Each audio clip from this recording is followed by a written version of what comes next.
The last journey to Andalusia in 1491, 17-year-old Layla stood on the walls of Granada, watching the sunset behind the mountains. She knew that this might be the last time she would see Andalusia, the land of her ancestors, ruled by Muslims for over 700 years. Now, the city was living its final days under siege by the Spanish army led by King Ferdinand and Queen Isabella. Layla was the daughter of a noble Muslim family in Granada, raised on the heroic tales her father told of Andalusia's glory. But those stories were now just distant memories as the fall of the city drew near. "Layla, we have to leave now," her younger brother Omar shouted as he rushed toward her. "The soldiers are approaching, and we don't have much time to escape." Layla hugged her brother tightly and without looking back, hurried to their house where her mother was packing the last of their few belongings.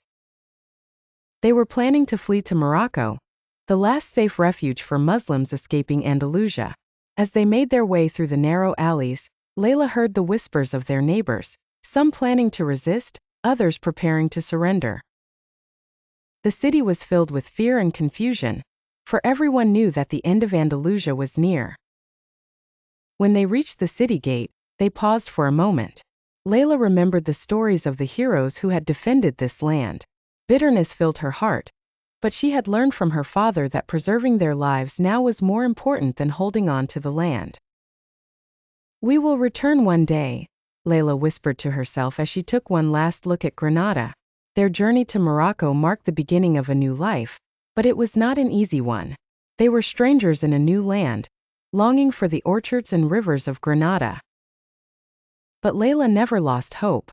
She knew that the history of Andalusia would remain engraved in the hearts of those who had lived there.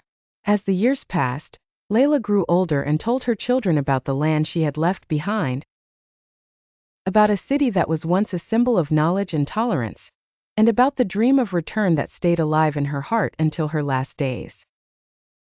This story highlights the fall of Granada in 1492 from the perspective of a young girl, witnessing the end of the Andalusian era.